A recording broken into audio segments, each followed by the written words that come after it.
कर रहे हैं, वो ऐसे आनंद अंत में चले जाएंगे कि कुछ समझ भी नहीं आएगा कि क्या हो रहा है। आज वो नॉर्मल होने में टाइम लगेगा। जयंदा, कल एक व्यक्ति ने फोन किया, नाम नहीं बताऊंगा, बोले आपको बोलना है कि निर्देशकों के विरुद्ध में कैसे बात करें। हमने कहा ये क्या सब्जेक्ट हुआ? तो वो लोग अपनी मनमानी करते हैं, तो उनके विरुद्ध में कैसे खड़े हों? ये अनिल रंजन भौमिक का नाम बता देते ना, वो सबको बता देते। नहीं, तो मैंने कहा मैंने तो ये सीखा नहीं भाई, मेरे को अनुभव है किसी और से बात। सेंटर है। नहीं, यहाँ तक निर्देशक के खिलाफ क्यों बात कर रहे हो? निकाल दो निर्देशक को, दूसरा ले लो निर्देशक। और ये कोई बात, ये कोई बात ही नहीं। ये कोई चर्चा का विषय हुआ? विदेश निर्देशक का अपना अपना तरीका होता है। कुछ लोग गाली बक के निर्देशन करते हैं, कुछ लोग हंसते हुए करते हैं, कुछ लोग कुछ करते ही नहीं है, क्या करते ही नहीं है। हाँ, कुछ लोग एक्शन लोग कर लेते हैं। मानसिकता। हाँ सर, नमस्कार। आ गया विनोद, आ गया गुरुदेव, आ गया। नमस्कार। अरे ढूंढ रहे तेरे को हम लोग। अरे ढूंढे क्या, मैं तो इधर हूँ, आप जहाँ छोड़ के गए हैं। नमस्कार गुरुदेव जी। सर, अरे वाह वसंत जी, वसंत भाई, क्या बात है। नमस्कार सर। आपके साथ नमस्कार सर। मैं गीतांजलि आपका स्वागत करती हूँ और नमस्कार करती हूँ। ये मेरा मंच जो एक साझा रंगमंच की कार्यकलाप के लिए हमने शुरू किया है, और हम दैनिक रोज कोई न कोई बात करते हैं, जिसमें आज हमारा सब्जेक्ट है जनजाति और लोक कलाएं। तो मैं इस मंच से आपका स्वागत करती हूँ, नंदन करती हूँ, अभिनंदन करती हूँ, और अब ये क्लास आपको हैंड ओवर करती हूँ। अब आप हमें कुछ बताइए। एक सेकंड। गीतांजलि शुरू होने से पहले MPSD जो है ना, ड्रामा स्कूल की एक लड़की ने कल डेथ हो गई है रात को। हाँ सर, वो इंदौर वाली ना? हाँ, मैंने अभी पढ़ा उसको श्रद्धांजलि देते हुए फिर अपन शुरू करते हैं। वो थिएटर बिल्कुल सर, उसका नाम भूल रही हूँ सर मैं, क्या नाम था उसका प्रक्षा मेहता या प्रज्ञा मेहता? प्रेक्षा मेहता। अरे ये प्रेक्षा मेहता सर, ये तो मुझसे मिल चुकी है। हाँ, ये कल उससे सुसाइड किया रात को। कौन से बैच की है? हाँ यार, प्रेक्षा मेहता ड्रामा स्कूल की एक लड़की। कौन से बैच की है? अपने 17 बैच की थी। अक्षय के बैच की थी। अरे पिछले साल अक्षय ठाकुर सर, ये शिवा कुंदेर के साथ की थी ना? हाँ, शिवा के साथ जो लड़की थी वही लड़की शिवा के साथ जो रहती थी, ज्यादातर शिवा के साथ रहती है। दादा, मैं चाहूंगी कि ये बात आप ही करें और आप श्रद्धांजलि दें। मैं ज्यादा जानता नहीं हूँ, मैं तो सिर्फ आज खबर पड़ा, 2 लोगों का फोन आया। चलिए, आज हमें ज्यादा जानता है।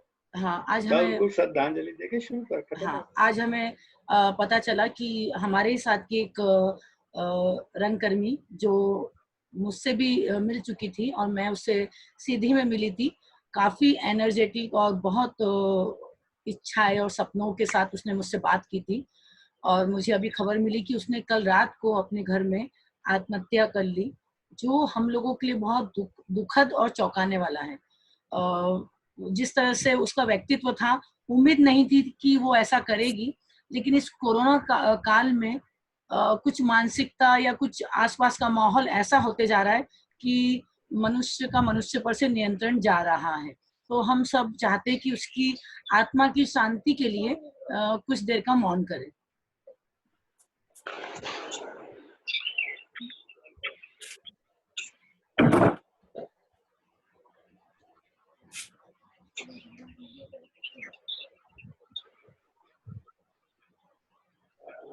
धन्यवाद। प्रेक्षा ठाकुर उसका नाम है, और उसने मंटो की प्रेक्षा मेहता, हाँ प्रेक्षा मेहता, और उसने मंटो की वो उल्टी सलवार का भी थोड़ा सा क्लिप बनाई है जो मैंने देखी थी, और वो सीरियल्स वगैरह में भी आती थी। तो बहुत दुखद है। इंदौर में रहती थी। जी। मुंबई में भी उसने काम किया है कुछ सीरियल में। विनोद सर, आप अपनी बात शुरू कर सकते हैं। नमस्कार सभी लोगों को। बंटी भाई नमस्ते। नमस्ते।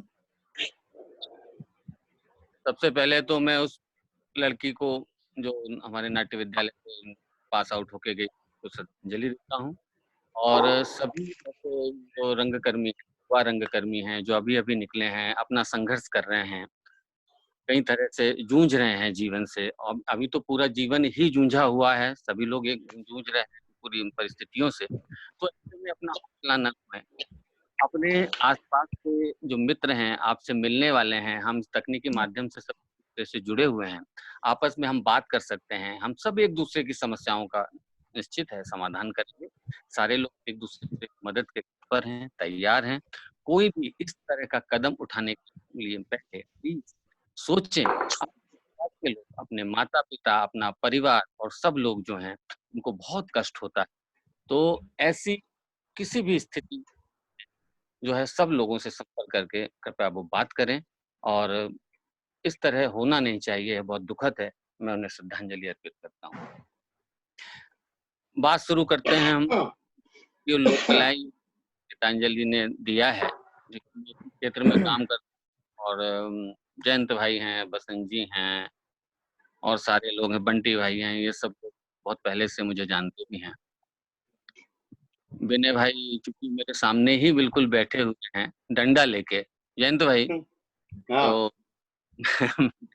अपनी बात ये जनजातीय कलाएं प्रकृति से जुड़ी हुई, प्रकृति कुछ उनका लेना देना है, प्रकृति ही उनका परमात्मा है, प्रकृति ही उनका देवता है, प्रकृति की ही पूजा करते हैं, सब कुछ प्रकृति से करते हैं, प्रकृति से बाहर से कुछ भी नहीं। उनके देवता भी प्रकृति से ही है। मेढ़ उनका देवता हो जाता है, कोई पेड़ उनका देवता हो जाता है, कोई पशु पक्षी उनके लिए आदर्श हो जाता है, वो उनके लिए देवता हो जाता है। क्योंकि जो कुछ उनमें रक्षा करने का भाव है कि वो चीज हमारी रक्षा करेगी, खेत हमारी रक्षा करते हैं, खेत उनके लिए देवता है, पेड़ उनकी रक्षा करता है, उनको फल देता है, वो उनके लिए देवता है। बाकी आगे यदि हम जाते हैं तो नागर समुदाय के लिए मुझे लगता है कि उनके देवता भी इच्छाओं के अनुसार रहते हैं, जिसकी जैसी इच्छा प्रबल होती है उस तरह के अपने देवताओं को गढ़ता है, या वो परंपरा अपने देवताओं को घड़ती है। जनजाति और लोक के संसार में कहीं भी ऐसा नहीं है कि उनके देवता के कोई मंदिर या उनके कोई इस तरह के देवालय हैं जो बहुत सुंदर बने हों, वो किसी एक पत्थर रख के उसको अपना देवता बना लेते हैं, और जहाँ अनुष्ठान आनंद के लिए अपने कर्म को समर्पित करने के लिए करते हैं। उनकी कोई इच्छा नहीं होती, उनकी सिर्फ इतनी इच्छा होती है हमारी रक्षा करें। नदी की पूजा करते हैं तो नदी की रक्षा भी वही करते हैं, वो नदी को गंदी नहीं करेंगे, उसकी रक्षा करेंगे, क्योंकि वो उसके पूजा के भाव के साथ उसकी पूजा करते हैं। क्योंकि नदी उनको बहुत कुछ देती है, तो जो भी उनकी रक्षा करता है, जो उनके पास है उसकी रक्षा करता है, वो उसकी पूजा शुरू कर देते हैं। हम अपनी इच्छाओं के देवता भी गढ़ लेते हैं। हम शहरी समुदाय के लिए हमारी जैसी इच्छा होती वैसा हमारा देवता होता है। हमारा देवता भी बड़े बड़े मंदिरों में होता है, उसकी बहुत सारे के श्रृंगार होते हैं। तो जो जिस तरह के आचरण में, जिस तरह की प्रकृति में, जिस तरह की परिस्थितियों में जो रहता है, वो उस तरह का अपना अपना देवता है। हम आते हैं जनजातीय और लोक कलाओं के उस और जहाँ से रंगकर्म या थिएटर शुरू होता है। रंगकर्म, इसको मैं रंगकर्म बहुत बाद में, मैं इसको पहले लोकनाट्य कहता हूँ या जनजातीय नाट्य कहता हूँ। तो जनजातीय नाट्यों की परंपरा में यदि आप देखते हैं तो बस्तर का जो माओ पाटा है, मुरिया जनजाति का, वो सबसे पहला लोकनाट्य मैंने लोक कलाओं से जुड़ा था तो वो देखा था। और उसमें एक शिकार की नृत्य नाटिका है जो बहुत सुंदर ढंग से वो लोग करते हैं। शिकारी नृत्य बंटी भाई जानते हैं, कई बार किया है उसको हमारे साथ भी।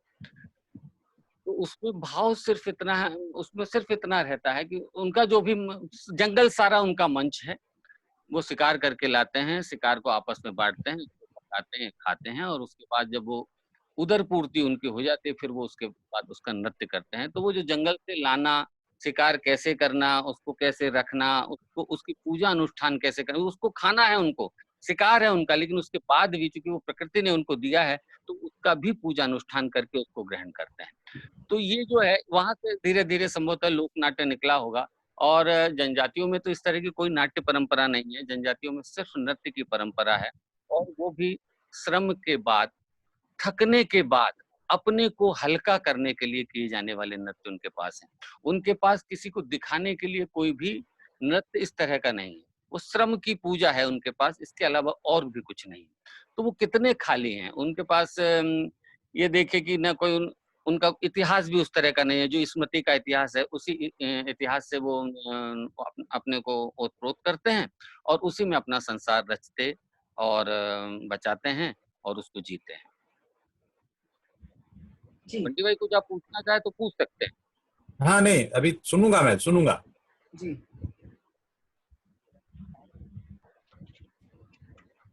अब जनजाति कलाओं के हम के पक्ष पे यदि आते हैं तो उनका जो संगीत का पक्ष है सारा प्रकृति का संगीत है। उनकी बांसुरी ले लीजिए, उनकी मांदल ले लीजिए, हमने तो लकड़ी के खोल की ढोलक या बाकी चीजें देखी, जो मिट्टी का मांदल वो बनाते हैं, उसकी जो आवाज है, जो कहीं आजकल समकालीन रंगकर्म में मांदल का उपयोग कलाकार बहुत करते हैं। वो मांदल का, चूंकि मांदल का जो है वो प्राकृतिक संगीत है। बांसुरी ले लीजिए आप, टिमकी ले लीजिए, उनके मजीरे ले लीजिए, ये सारा का सारा संगीत, उनका शहनाई ले लीजिए, ये सारा संगीत झरनों, पशु पक्षियों और इनसे आता है। जबकि मैं तो कहता हूँ कि जो अगरिया हैं, जो लोहो पैदा करते हैं, लोहो मिट्टी और पत्थर से लोहा निकालते हैं, उन लोगों ने तो इसकी एक कथा ही निर्मित की कि इनको किस किस तरह से भान हुआ कि कहाँ से इनको क्या मिलेगा। तो किसी पक्षी से ये वाली आवाज ली तो उससे इस तरह का मधुर स्वर मिला, तो उन्होंने लोहे का वाद्य निर्मित कर दिया वो उसी तरह की आवाज वाला। तो उसकी कथाएं भी है और वो इस कथाओं के साथ इस तरह के वाद्य की निर्मित आज भी करते हैं अगरिया। तो ये बड़ी अद्भुत बात है। और सामुदायिकता की जो भावना है उनमें, संगीत के साथ में, नृत्य के साथ में, उसमें ये भी होता है कि पूरा गांव नृत्य में शामिल होता है। उसमें कोई किसी का एक का नृत्य, उसमें हर आदमी नृत्यकार है, हर आदमी अपने आप को नृत्य से जोड़ता है। एक थक गया, दूसरा खड़ा हो जाता है, दूसरा वो नृत्य, कोई प्रशिक्षण नहीं है उसका, वो सिर्फ परंपरा का नृत्य है, उसमें किसी तरह का कोई प्रशिक्षण नहीं है। हम जैसे ही आगे जाते हैं रंगकर्मी की दुनिया में, हम प्रशिक्षण की तलाश करते हैं, हम गुरु की तलाश करते हैं। वहाँ गुरु प्रकृति ही है। लेकिन जैसे ही नागर समुदाय में आते हैं, रंगकर्म की ओर आते हैं, हमें एक शिक्षक चाहिए, गुरु चाहिए होता है, एक मार्गदर्शक चाहिए होता है। हम विषय की तलाश करते हैं, विषय ढूंढते हैं, कई तरह के लोगों से मिलते हैं, फिर एक रचना बनाते हैं। उस रचना को, उस नाट्य आलेख को प्रस्तुत करने के लिए कई तरह के अनुषंगों का उपयोग करते हैं, अनुषंगों का इकट्ठा करते हैं और एक नाटक तैयार होता है। लोक नाट्यों में जनजाति नाटकों से पृथक एक लोक नाट्य की शैली है। बुंदेलखंड में स्वांग ले लीजिए आप, निमाड़ में गम्मत ले लीजिए आप बिहार का ले लीजिए जट और नहीं हरियाणा का जट जाट, रागनी की भी कुछ परंपराओं में नाट्य की परंपराएं हैं। फिर बिहार का विदेशिया है, वो भी एक तरह की लोक नाट्य शैली है। और बहुत सारे यहाँ का गुजरात का भवई भी है, वो पहले लोकनाट्य के रूप में, अब तो नृत्य के रूप में भी विकसित हो गया, लेकिन भवई मूलतः वो धीरे धीरे लोकनाट्य से ही नृत्य में तब्दील हुआ है। तो इस तरह के जो लोकनाट्य हैं उनके विषय इतने समसामयिक। मैं खुद एक गांव से आता हूँ जहाँ गम्मत लोकनाट्य के बारे में मैं आपको एक बताता हूँ कि वो क्या करते हैं कि एक गाँव है और वहाँ सारे लोग बैठे हुए हैं एक मैदान में, और पहले नृत्य होता है, संगीत, अचानक से एक आदमी आता है, पब्लिक में छूट जाता है। कोई नाटक की रूपरेखा नहीं है, कोई नाटक की स्क्रिप्ट नहीं है, सब बैठे हुए हैं और सबको प्रतीक्षा है कि नाटक होने, मतलब कुछ गम्मत होगी या कुछ लोकनाट्य होगा। अचानक एक आदमी उठता है, वो किसी के गले से टाविल ले लेता है, किसी बुजुर्ग की लाठी ले लेता है, किसी का कुछ सामान ले लेगा और अपना वही रूप बदलता है और वही वो गांव की समस्याओं को, गांव का जो बुरा आदमी है उसके बारे में कहना, और वो तुरंत एक कथा रचता है और उस कथा को वो कहता है। ये कितना बढ़िया है कि आप उसी भूमि से, उसी तल से अपने आप को एक तरह से प्रस्तुत करते हैं, वो नाटक भी हो जाता है और नाटक के माध्यम से इतना बढ़िया संदेश वो देते हैं, क्योंकि वो अपने समसामयिक समस्याओं को देखते हैं। मैं जब मैंने पहली बार जब लोक नाट्य को समझा था, तब ये था कि हमारे यहाँ खेतों में नहरें खुद रही थी, नहरें खुद रही थी, तब किसानों के जो खेत हैं वो खेतों को अधिग्रहित किया जा रहा था कि भाई ये यहाँ से नदी निकलेगी, तो ये नहर निकलेगी, तो इस नहर के आसपास का खेत अधिग्रहित। किसान नाराज हो गए कि भाई ये तो ऐसा नहीं होने देंगे, हमारे खेत खराब हो जाएंगे, सब ये हो जाएगा और ये पानी पानी हो जाएगा, फसलें सड़ जाएगी। उस समय की बात है। लोग डंडे लाठी लेके उन सरकारी अफसरों के पीछे भागते थे कि इनको हम पकड़ के मारेंगे, क्योंकि हमारे खेत से नहर निकाल रहे हैं। मैंने बहुत बाद में भी देखा है कि जिनके खेतों से नहर निकली वो सुखी हैं, प्रसन्न हैं, और जिनके खेतों में जिन्होंने विरोध किया, अपने खेतों में से नहर को उन्होंने मोड़ दिया, वो कई लोग परेशान आज भी हैं, मैं उनको देखता हूँ। उसमें ये होता कि सरकारी आदमी वो जिस तरह का काम करता है या वो जिस तरह की स्थितियों में रहता है, तो उसको भी लोकनाट्य में वो ले आते हैं। एक सरकारी आदमी बन जाता है, एक वो बन जाता है। गांव वालों को ये बताया जाता है कि देखिए कैसे हमको इस समस्या से समाधान पाना है। तो एक सरकारी आदमी का रोल करने वाला एक खड़ा हो जाता है, एक खड़ा हो जाता है जो गाँव का आदमी होता है, दूसरा खड़ा हो जाता है जो दूसरी तरह का आदमी होता है। तो तीनों के बीच संवाद चलते हैं और एक लोकनाट्य पूरा हो जाता है। ये गम्मत के बारे में है। स्वांग जो है बुंदेलखंड का, स्वांग में भी यही है कि वो स्वांग रचते हैं, अपनी आसपास की समस्याओं को लेते हैं और उसका प्रकटीकरण करते हैं। लेकिन जो इसके आगे का जो रंगकर्म है, वो आगे का रंगकर्म जो मुझे लगता है आप लोग ज्यादा जानते हैं कि भरत मुनि के नाट्य शास्त्र के बाद संस्कृत जो रंगमंच है, संस्कृत रंगमंच के बाद हिंदी रंगमंच शुरू हुआ है। सबसे पहले तो संस्कृति रंगमंच था, जिसकी अपनी मंडलियां थी, जिसके अपने लोग थे, वो ऐसे समर्पित लोग।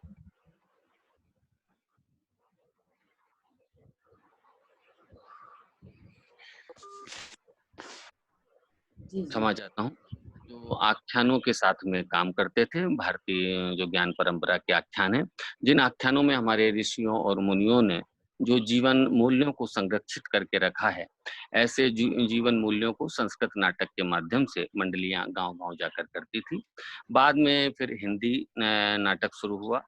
हिंदी नाटकों में बहुत सारे ऐसे लेखक आए जिन्होंने नाट्य रचनाएं की, समय, काल और परिस्थिति को देखते हुए, और धीरे-धीरे फिर रंगकर्म का अपना एक परिदृश्य बना और रंगकर्म में कई लोगों ने हिस्सेदारी करके इसको समृद्ध किया, इसको, और परिपक्व रंगकर्म अब जो है वर्तमान में बहुत परिपक्व रंगकर्म होने लगा है। बहुत सारे लोग इससे जुड़े हैं, बहुत सारे लोग इससे रोजगार भी पा रहे हैं। लेकिन पहले जब ये लोकनाट्य या इस तरह की परंपराओं में था, तब उनका कहीं उद्देश्य रोजगार नहीं हुआ करता था। उनका एकमात्र उद्देश्य होता था कि जीवन मूल्यों को हम कला विधाओं के माध्यम से कैसे लोगों तक ले जाएं, कैसे उन्हें संप्रेषित करें। तो लोकनाट्य एक ऐसा माध्यम था जिससे आप कुछ भी कह सकते हैं। आज मैं कहता हूँ वर्तमान जो आज का जो नाटक है, उसमें आपको लेखक की अनुमति लेनी पड़ेगी। विषय जो हैं आपको देखना पड़ेगा कि इसको बुरा न लग जाए, उसको बुरा न लग जाए, इसके विरुद्ध न चला जाए, उसके विरुद्ध न चला जाए। तो 10 तरह के अवरोध होते हैं। उन अवरोधों के साथ हम जीवन मूल्यों को लेके जाते हैं, तो कई बार तो जीवन मूल्य वैसे ही लड़खड़ा जाते हैं, इन अवरोधों के कारण ही कि वो हम लेके नहीं जा पाते। लेकिन लोक नाट्यों में बड़ा मजा है।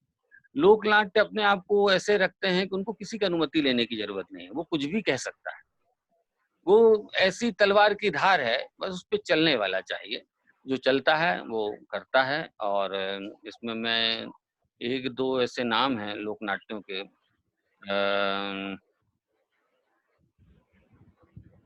अभी मुझे याद नहीं आ रहा है, लेकिन 1-2 ऐसे नाम हैं जिन्होंने बहुत बेहतर लोकनाट्य किए हैं। वो भरतपुर राजस्थान के हैं। जी सर, मैं चाहूंगी कि आप एकदम से आदिम जनजातियां जो है, आप उन पे और उन्हीं पे चर्चा करें। तो आदिम जनजातियां, गीतांजलि जी, ऐसा है कि आदिम जनजातियां क्या है? आदिम जनजातियां ही धीरे-धीरे आकर नागर समुदाय बनता है जी। और आदिम जनजातियां तो अब तो उस तरह की आदिम जनजातियां बची नहीं है, सब है ना, सब उसमें है। मध्य प्रदेश फोकस करते हैं आदिम जनजातियों में, तो 7 जनजातियां हैं प्रमुख रूप से, और 7 जनजातियों की कई उपजातियां हैं जो लगभग हो जाती है 46 से 47 उपजातियां हो जाती हैं। इनकी सबकी अपनी अपनी परंपराएं हैं, अपनी अपनी कलाएं हैं। रंगकर्म से संबंधित जनजातियों में ऐसा कुछ भी नहीं है, मध्य प्रदेश में तो बिल्कुल भी नहीं। जी जी, जी। और बाकी जो उनमें कलाएं हैं वो नृत्य की कलाएं हैं, गायन की कलाएं हैं, उसमें चित्रांकन की बहुत अच्छी कलाएं हैं। चित्रांकन में जो वो अपने आप को प्रकट करते हैं कि उसमें पूरी प्रकृति, जैसे मैं गोंड ट्राइब की बात करूं तो गोंड जनजाति में प्रकृति के बीच संतुलन बनाने का जो कितना बेहतरीन काम उन्होंने किया है कि उन्होंने अपने गोत्रों को ऐसे बांटा है पशुओं में और पक्षियों में, ताकि प्रकृति का नाश भी नहीं हो और हम एक दूसरे के गोत्रों की रक्षा करके ही प्रकृति की रक्षा कर सकते हैं। सर कैसे बताएंगे? मैं उदाहरण के लिए आपको देता हूँ कि जैसे किसी का गोत्र है नदी जी, तो वो नदी की रक्षा करता है, किसी का है शेर तो वो शेर की रक्षा करता है, किसी की है गिलहरी तो गिलहरी की रक्षा करता है, किसी का गोत्र है आम का पेड़ तो वो आम की पेड़ की रक्षा करता है। ऐसे भिन्न भिन्न पेड़ हैं जो प्रकृति से ही उन रूपकों को लिया गया है। तो स्वाभाविक है कि हम एक ही गांव में हैं और 6 गोत्रों के लोग हैं, तो हम 6 तरह की चीजों का संरक्षण करते हैं, क्योंकि हम हमारे गोत्र की चीज को हम दूसरे को नष्ट नहीं करने देंगे और दूसरे की गोत्र की चीज को उसको नष्ट नहीं कर देंगे। तो उन्होंने कितना बढ़िया बुद्धि का इस्तेमाल किया होगा, कैसे इस पूरी परंपराओं को एक दूसरे में गूंथा, प्रकृति भी बच जाए और उनके गोत्रों में उनका विभाजन भी विकसित हो जाए। पिथौरा, जैसे पिथौरा है भीलों का, पिथौरा एक ऐसी कला है जो गाई भी जाती है और लिखी भी जाती है। उसको लिखंदरा कहते हैं। पिथौरा जो चित्र बना, हम चित्रकार कहते हैं, लेकिन भीलों में उसको पिथौरा कहा जाता है। पिथौरा में एक बड़वा कथा गाता है, वो एक लाइन गाता है, जो कथा है पिथौरा गाथा उनकी, उसकी एक लाइन गाता है और लिखंदरा वो एक लाइन को लिख देता है, चित्रित कर देता है। फिर दूसरी लाइन बड़वा गाता है, फिर वो चित्रित करता है। ऐसी ये कथा 4 से 5 घंटे से 7 घंटे में अनुष्ठानिक पूर्वक पूरी होती है। तो गोंड परंपरा में भी कथा कहने की, चूंकि उनके गोंडों के जो आख्यान है, उनके गाने वाले प्रधान जो गायक हैं, वो प्रधान गायक कथा गाते हैं और बाकी पहले चित्र बनाते थे। पहले चित्र तो भित्तियों पे बनते थे, बाद में कैनवास उसमें जाके आज आप देखते हैं जनजाति और भील जनजाति पहुंच गए हैं, स्वतंत्र प्रदर्शनियां भी आहूत होने लगी है, लोग इन चित्रों की ओर आकर्षित भी हो रहे हैं। अमूर्त चित्रों, मूर्त जनजातीय चित्र, इनको क्रय करने की शक्ति भी लोगों में बढ़ी है। अब जिलों में पूरी बात कर लेते हैं। पेमा फत्याल जो हमारे वरिष्ठ चित्रकार थे, कोरोना काल में उनका देहावसान हुआ है। हम उनको प्रणाम करते हैं और उनको श्रद्धांजलि अर्पित करते हैं।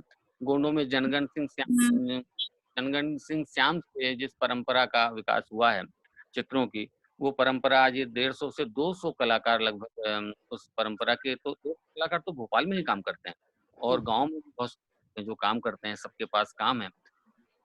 भज्जू सिंह श्याम है जो जनगण सिंह श्याम की शिष्य परंपरा से निकले हैं, उनको ही पद्मश्री सरकार ने सम्मानित किया है। और ऐसे कई कलाकार हैं जो नए तरह से काम करते हैं। और भज्जू या अन्य जो चित्रकार हैं, इन चित्रकारों की ने तो बच्चों की किताबों पे भी काम किया है, उनकी कथाओं को उन्होंने चित्रांकन किया है, जंगल बुक लिखी। तो इस तरह की चीजें जो है जनजातियों से लोक समुदाय में आई हैं, लोक समुदाय से नागर समुदाय में आई हैं। अब तो ऐसा कोई विभेद बचा नहीं है नागर, लोक और जनजाति समुदाय का। अब तो चूंकि तकनीकी माध्यम इतने हैं आपके पास कि सारी कलाएं सब कुल मिला के एक जगह इकट्ठी हो जाती हैं और सब एक दूसरे से आपूरित है। कलाओं का स्वतंत्र अस्तित्व तो तभी तक था जब वो एक दूसरे से दूरी में थी शायद, लेकिन इस प्रयास में जब सब कलाएं एक दूसरे के नजदीक आई तो स्वाभाविक है कि एक दूसरे का भी अच्छापन, बुरापन या जैसा भी जो है वो सब एक दूसरे में जाता है और सब बदलती रहती है। हम आधार तो पुरानी कलाओं को बना सकते हैं, लेकिन हम आज के संदर्भ में यदि पुरानी जनजाति और लोक कलाओं को देखेंगे तो वो सब शहरों से और सारी चीजों से आजकल आपूरित होने लगी हैं, कुछ तो विद्रूप भी होने लगी। लेकिन गहरे से आप बहुत अंदर गांव में जाएंगे तो आपको लगेगा कि लोकगीतों में, जनजातीय गीतों में, सब में प्रकृति के रक्षण के अलावा और किसी चीज को नहीं बताया गया है। जनजातियों से जब हम लोक समुदाय में आते हैं तो लोक के जो गीत हैं, लोक के गीतों में एक सामुदायिकता है, एक व्यवहार है। जैसे निमाड़ से हूँ मैं, चूंकि के गीत का उदाहरण देता हूँ। एक गणगौर पर्व बनाया जाता है, उस गणगौर पर्व गीत गाया जाता है, तो उस गीत में सबको बुलाया जाता है, गांव में कौन कौन लोग हैं, मतलब या उस देवी की पूजा के लिए कौन कौन लोग हैं जो आएंगे, और वो देवी के लिए या उस मूर्ति के लिए क्या क्या लेके आएंगे। तो उसमें किसान आता है जो उनके लिए अन्न और बाकी चीजें लाता है। फिर एक सुतार आता है बड़ई, जो उनके लिए पाट लाता है जिसपे वो विराजित होती हैं। फिर उस सुनार आता है तो वो देवी के लिए गहने लाता है। फिर एक भड़भूंजा आता है, भड़भूंजा मतलब जो अनाज भूनने का काम करता है, तो वो उसके लिए भुने हुए अनाज और बाकी चीजें लाता है। फिर एक आता है रंगरेजा, रंगरेजा आता है जो देवी की चुनरी रंगता है। फिर एक आता है मनिहारा जो देवी के लिए चूड़ियां लाता है। तो आप देखिए एक लोक समाज ने जो गीत की रचना की, एक पर्व की रचना की, एक पर्व जो बनाया जाता है उसमें कितनी सामुदायिकता है कि वो जो पूरा का पूरा समुदाय है, जो गांव की, जिसके बगैर वो पूरा गांव, वो पूरा समुदाय, वो पूरा सब कुछ पूरा नहीं हो, सबकी आवश्यकताएं एक दूसरे से जुड़ी हुई है, वो पूरी नहीं हो सकती। तब ये गीत हमें बल देते हैं, ये गीत हमें बताते हैं कि हमारे गांव में किस तरह की सामुदायिकता थी, तरह की सामुदायिकता आज भी है। लेकिन उस सामुदायिकता को जो उन गीतों में रची बसी है, उसको आज के संदर्भ में कहना पड़ेगा, बताना पड़ेगा, क्योंकि वो गीत आजकल के बच्चे नहीं गाते, आजकल की पीढ़ी नहीं गाती, गांव में भी नहीं गाते। लेकिन हमने देखा कि यदि आप उनको बात करते, उनको बताते हैं, तो इस तरह की सामुदायिक को गांव में वापस लाया जा सकता है इन्हीं गीतों के माध्यम से। इन गीतों में रस है, स्थानीय संगीत है, स्थानीय परिवेश की सारी चीजें हैं, सारे भाव हैं, तो ये सब तो होना ही चाहिए। सर मैं यदि आपको ध्यान हो, छिंदवाड़ा में पातालकोट करके एक जगह है, तो मेरा बहुत पहले से उसकी उत्सुकता है वहाँ के जनजातियों को जानने की। तो यदि आप उसके बारे में कुछ जानते हो तो प्लीज बताएं। देखिए मैं भी हूँ पातालकोट में, और वहाँ के जो अंदर रहने वाले गांव के लोग हैं, 12 गांव हैं। पहले मैं चाहती हूँ कि आप वो पातालकोट के बारे में और वो जो जितनी गहराई में जो लोग रहते हैं।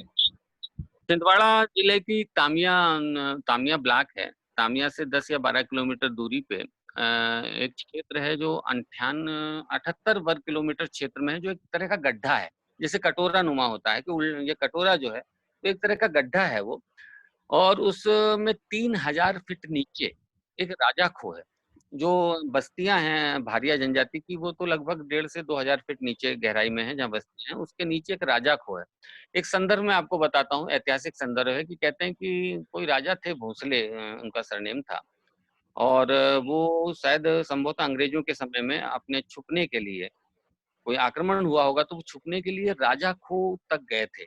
और ऐसा भी कहा जाता है कि जब वो राजा गए थे तो वो अपने साथ भार ढोने के लिए कुछ जनजातीय लोगों को भी साथ में लेके गए थे। हो सकता है कि वो जनजातियां कोई और जनजाति हों, लेकिन वो भार ढोने के लिए गए थे, तो स्वाभाविक है, लाव है, लश्कर है, सब कुछ उनके साथ चलता है। और तो वो जो वहां गए तो वो भार ढोने के कारण भारिया कहलाए, ऐसे विद्वज्जन कहते हैं, और ऐसा मेरा भी मानना है, क्योंकि मैंने उनके, जब मैं गांव में गया हूं, उनकी परंपराओं को देखा है, तो उनकी परंपराएं कोरकू और गोंड जनजाति की परंपराओं से काफी मिलती जुलती हैं।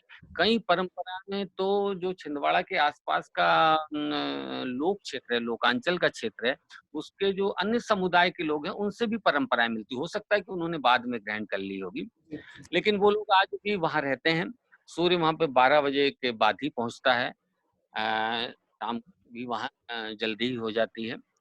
बहुत सुंदर जगह है, लेकिन वहां के लोगों का जीवन वही जड़ी बूटियों और बाकी जो वनोपज है उसके संग्रहण में ही गुजरता है। आजकल तो वहां तक कारेआम एक गांव है, वहां तक रोड भी बन गई है, सरकार ने रोड बना दी है, स्कूल बना दी है, वहां के बच्चे पढ़ते भी हैं, और आजकल तो वो बाहर भी जाने लगे हैं, तामिया तक आते हैं। मतलब एक जनजाति को खत्म कर दिया।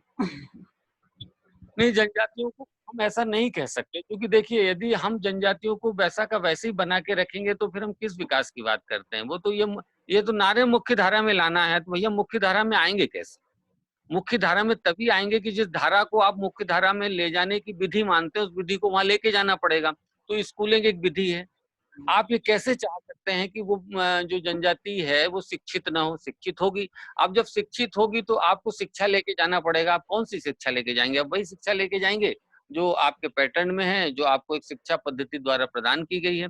बाकी कुछ लोग हैं, घुमंतु हैं, बंजारे हैं, वो अपनी तरह से जाते हैं, अपनी तरह से उन लोगों से बात करते हैं, उनका हौसला बढ़ाते हैं, उनको शिक्षित भी करते हैं, लेकिन उस शिक्षा से उनका कुछ हो जाना नहीं है, उनको कुछ मिलना तो है।